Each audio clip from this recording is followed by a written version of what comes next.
Hi, it's me, Ingrid IFP, and we're going to be taking off all the rest. I hope that this doesn't take me more than a half hour.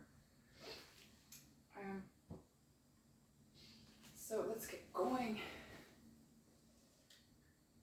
So this is my Stockholm corner, as I've been telling you guys before in my part 1. So this is Slussen back when the trains were smoke. Back when the trains were smoke, but back when they had coal-powered trains. So yeah, and this is my grandfather. This was during COVID, so my grandfather kind of made a joke, like, as much as he makes jokes, he was like, hug by distance. That's about as funny that he can get, to be honest. Anyway, this was from the Canary Islands, very beautiful. That's where my grandfather is living nowadays, because he grew up in Spain. But yeah, when I grew up, my parents didn't want to confuse me with another language, so I never actually learned Spanish. I learned it in school, but I didn't grow up with Spanish, because it was already enough learning French, English, and Swedish at the same time. Which, yeah, makes sense. If my parents would spare me an extra language. Because also my dad did not really feel Spanish. He spoke Catalan. But he lived in Spain back when Franco was dictator there, and they weren't allowed to speak Catalan. So yeah, like Spanish did not feel like his language, I think, because it was kind of like forced upon the people, rather than Catalan. I actually can understand Catalan pretty well because it's closer to French than regular Castilian Spanish is. Also, it's easier to read for me. But it's not like I often read Catalan things. This is also Slussen. Back when they, that was back when the train, the metro actually went above ground in Slussen. They put it all underneath the ground afterwards. Okay, so anyway, I went to ISFJ best friend's birthday party, and got to meet all the Italians, because my friend's Italian, and so he knows a lot of Italians. A lot of people were sick, but that was, or they couldn't come, or because, in May a lot of things happen. People get married and all sorts of things. But I'm kind of glad, because I did not want to be around 15 people. We were supposed to be 15 people, and we ended up being around like 11. So it was still a whole thing. Okay, this is an aquarelle of a flower. Oh. Here's my bird corner, I guess, with like a bird. Oh, this was blue tack. Okay.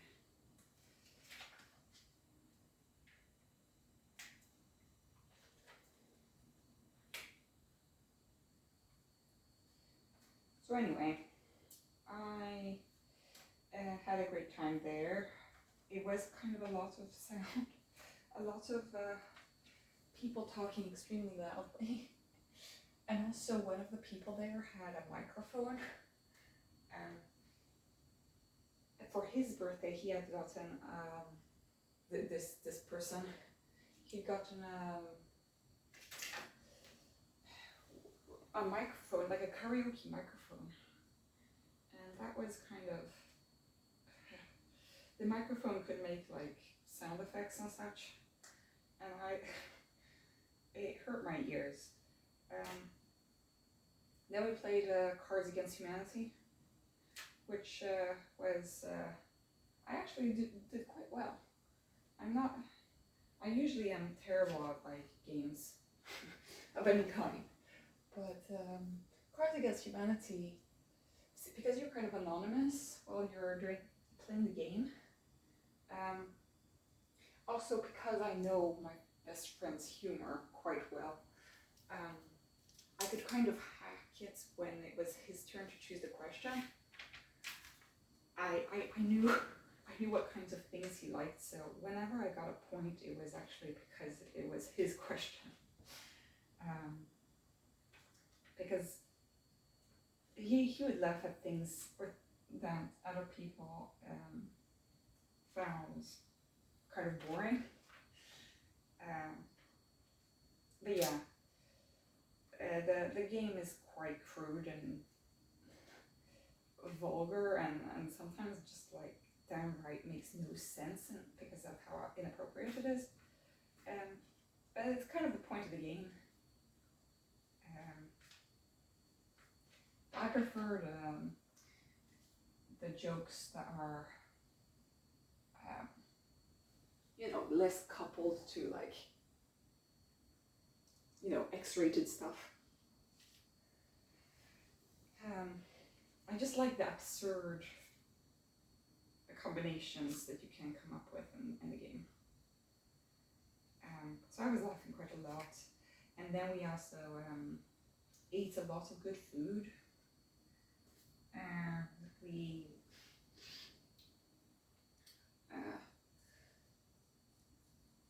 there's a Viking. This is a Viking in a helmet. We also had cakes and sang the birthday song in 3 languages. We had it in Italian, Swedish, and English.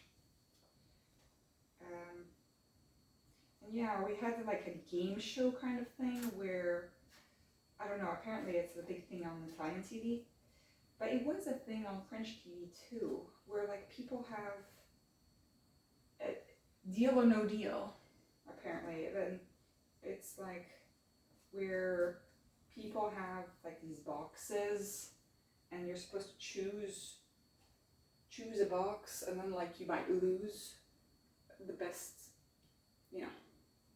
good stuff, or you might win money. But in the end, it was actually that my friend did not lose anything. He got all the prizes.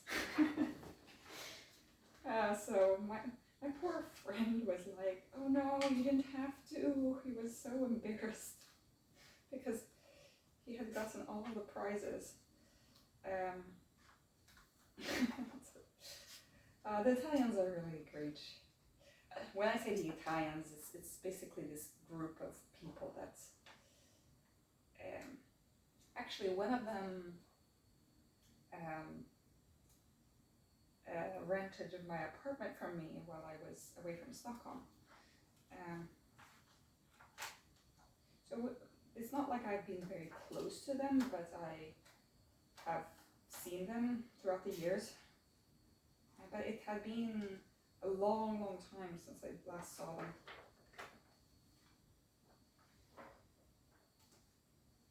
So yeah, I hope that these marks on the wall are not going to be permanent. Please, I don't want to have to pay money for destroying my wall. Okay, right. Okay.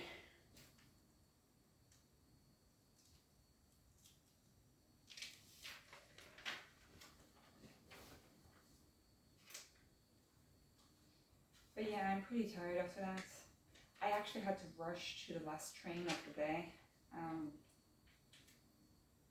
And like I barely made it because we were having such fun playing Cards Against Humanity that I kind of lost track of time, and yeah. And everyone was like, yeah, of course you'll make it. I made it with like 2 minutes to spare, so I don't think they was that sure that I was actually going to make it, you know.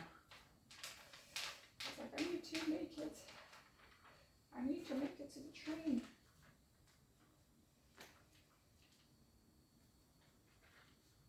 We were supposed to be sitting outside most of the time, but because of the mosquitoes, it was impossible.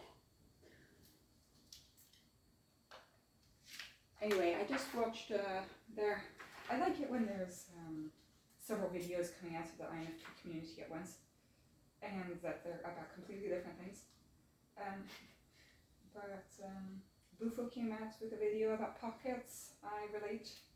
This is why I like these shorts actually, because like you can actually have things in the pockets, which you usually can't on shorts, or at least women's shorts. So that's why I bought these shorts actually, because of the pockets. But I was kind of at the loss of what to do with my hands and such when I was in a dress yesterday. Like,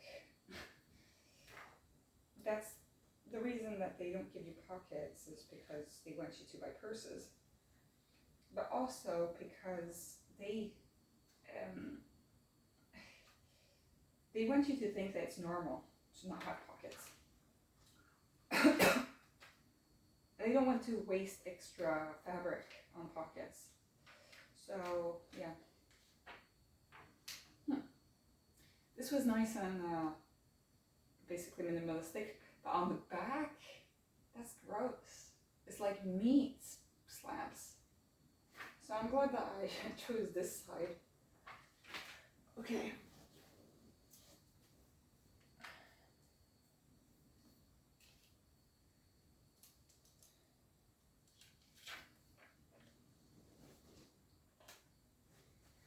Okay, well I got this actually from it's a pen store.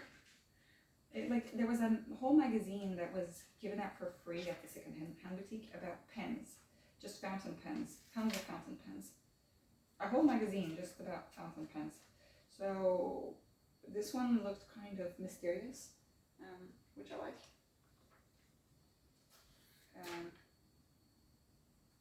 Yeah, I can't get off all of the blue tack on these kinds of paper because like the oily bit kind of goes into the paper.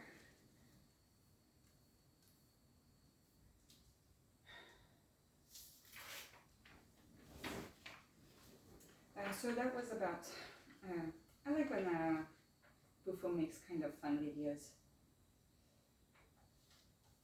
It's not all doom and gloom out here in the INFP world. And then Bondo Pete came out with a video about being right or left brain. Now I don't really believe in right or left brain. I do know that people with stroke have, like, depending on which area of the brain is affected, they will have problems with certain things. Like the Broca area of the brain is the language area of the brain, which is part of the right hemisphere, which is why the right hemisphere is concerned with imagination and creativity and that kind of thing.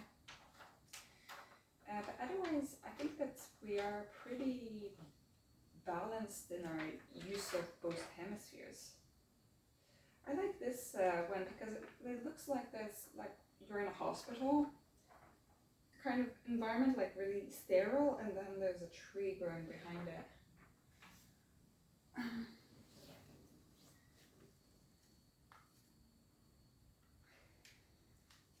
You can see my mosquito-bitten legs. I am like basically dying because of mosquitoes. Sweden is not the place. If you do not like mosquitoes, that's about the one animal that lives in Sweden that does not, you know. You'd think that Sweden would not have a lot of animals, because it's so cold. But mosquitoes, well, they don't care about how cold it is. Mosquitoes are a terrible bane of my existence during the summers here. I have mosquito spray, but it smells so terrible, the mosquito spray, so I don't want to use it if I don't need to. And also, I don't know how well it works. It only works for a short amount of time. Okay. I'm quite tired from yesterday. I came back home at like 1 in the morning or something. So I'm not really that excited to keep on cleaning today.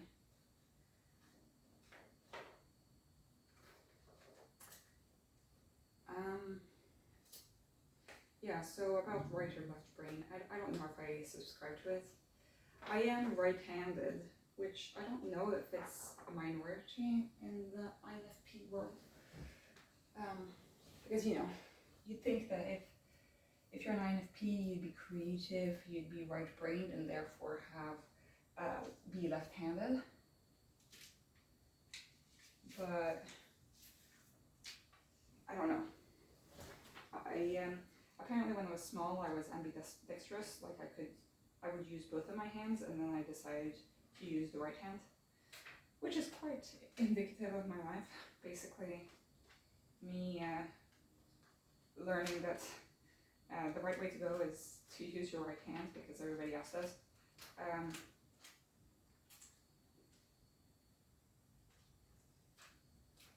I do brush my teeth with my left hand, but I don't know, I guess that's how I learned how to do it. Oh, here's a frog for Bufo.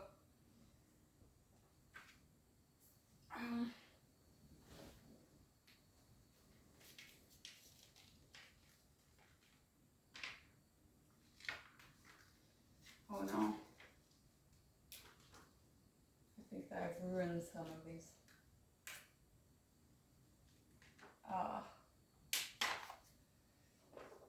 That's why you shouldn't use blue tack, you should use white tack. Oh.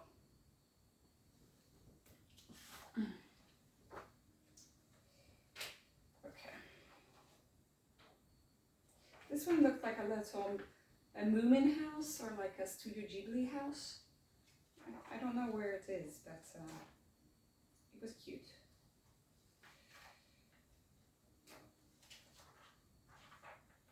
At the moment it's like super hot in Sweden. Like it's not usually hot, but it was 25 degrees yesterday.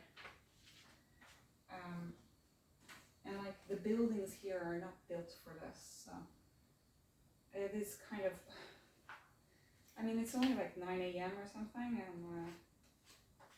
and it's already getting hot. And the problem is that when it's summer in Sweden, like the light, like it gets dark very late, and so the sun is always above the horizon. Well, not always, but most of the 24 hours of the day has a sun. So the sun doesn't set until very late, and so if the sun is very warm that day because it's summer, then basically you have no respite at night. The place doesn't get cold. Okay. Well, I guess that's I don't know what this was supposed to be. I guess there's like a landfill. The recycling part of my wall, which is about recycling. There.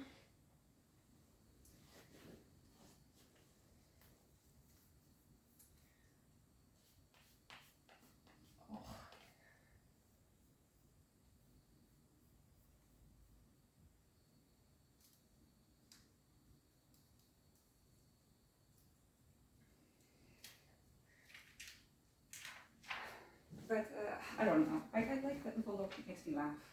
It's just sometimes things seem to just be so boring in this world. I don't know. There are some people around here that are so talented. I'm not going to put myself down, but like, I don't think that I am. I mean, I've said this before, and people were like, "Yeah, but you are creative." I don't know. I don't think so. I feel like my imagination is pretty stagnant. I think that as a child I had an imagination, but I think that disappeared as I grew older. That sucks. But, I mean, what are you supposed to do about that? So Wendell Pete had, when he was in his mid-20s, went to different places and read different books and tried to be creative and such. And it did work. It worked, because then he went on to do all these projects and things. This one is the 7 Deadly Sins. I don't know which person is what sin, but okay. Oh. Obviously, I put the 7 Deadly Sins at the highest level of heaven. Okay. Oh.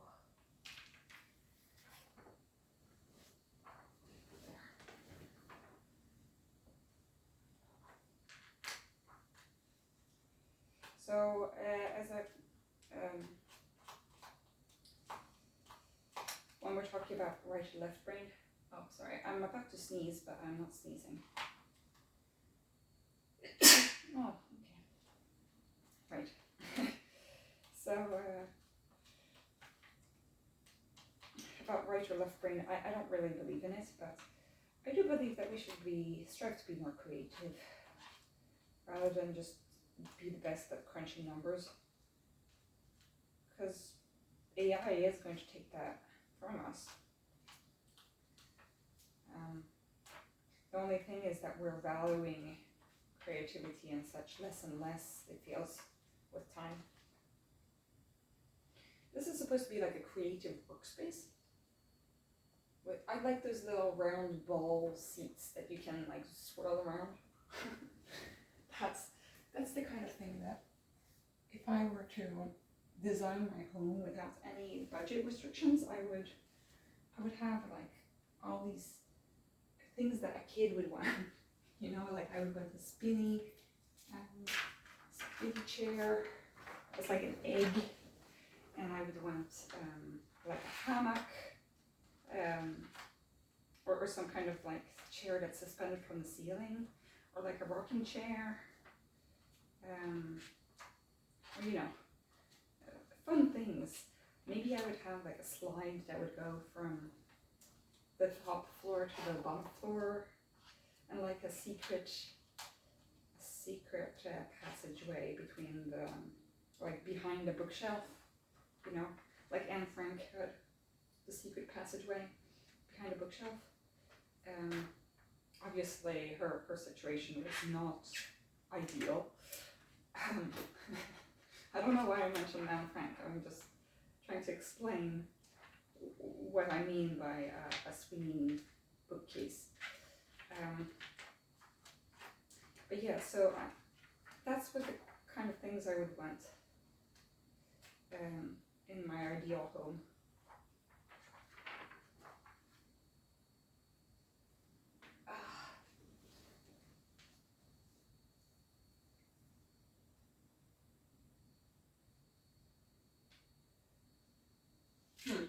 Wonder if I'll have to make it part 3 after this. Now that would be sad. I can't make 3 parts out of this collage thing.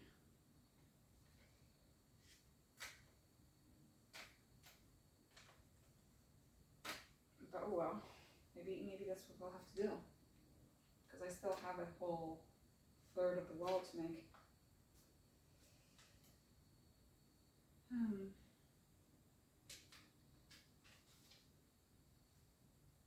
Okay.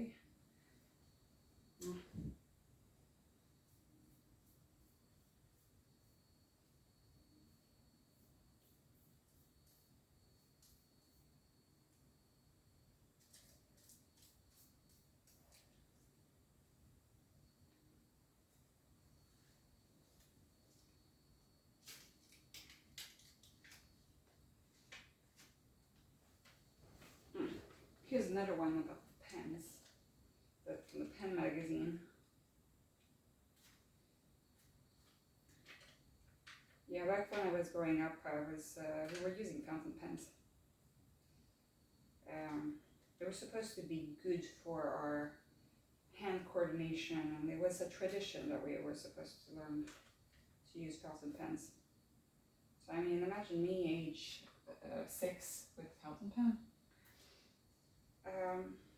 It wasn't easy, you know. But we managed because that was how we were supposed to do it.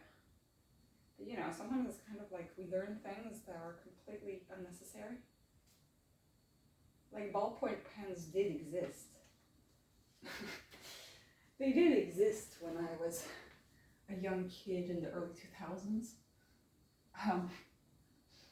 I mean, ballpoint pens have existed for ages, but we were not allowed to use them. They did get a little bit more lax once my brother started getting to school, like 10 years later.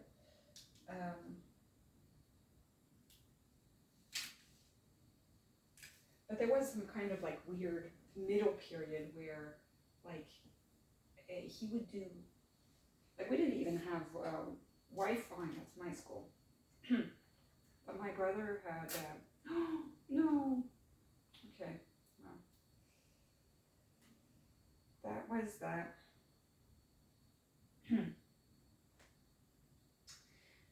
So my brother would like do PowerPoint presentations for school, which we weren't even, maybe we did some PowerPoint presentations like at the very end of high school for me, and like the 2010s. But usually we would like have to make posters and such. I feel like such an old person, you know, having to like write posters down. And like you could type things into like, you know, into Word or something, but it wasn't the same. And then, so my brother was in a weird kind of limbo position where like most people had a phone and my brother had PowerPoint presentations, but he was still like using fountain pens. But then he transitioned to ballpoint pens pretty early on compared to me, you know. I don't know why they were so against ballpoint pens. Like they would always have that in like the list of things that you needed to buy for the year. They would always have a fountain pen. Now they're much more relaxed about this kind of stuff, but I don't know why they were so into that.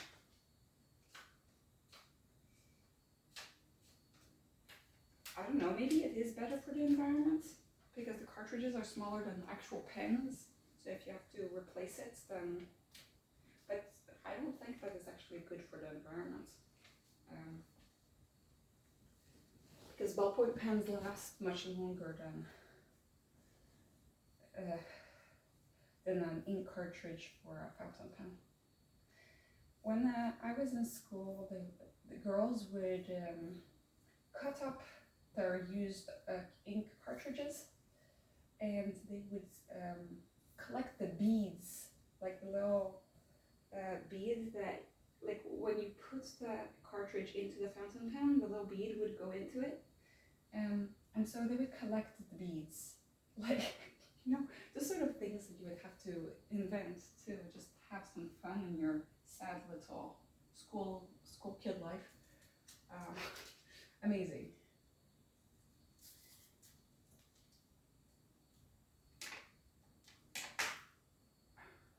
So it's kind of like currency between school kids, like, you know, oh, if you give me the bead in your fountain pen, then I will give you, I will let you make a hole in my eraser or something, you know. the sorts of things. Like we would write in each other's time book, in our schedule planner, and our agendas, and you know, people would write really silly things to each other. It was like kind of a way of passing each other notes, except that you wouldn't do it in the middle of class, so you wouldn't get caught. Oh, those were the good days. Okay, let me just check the time, because I think I've gone for a half hour or something. Yes, I have. Wow, I am not time blind, apparently. Okay, so I still have a third to do, so I guess that this will be part 2, and then we will have a part 3. I'll just pause the video there. Bye.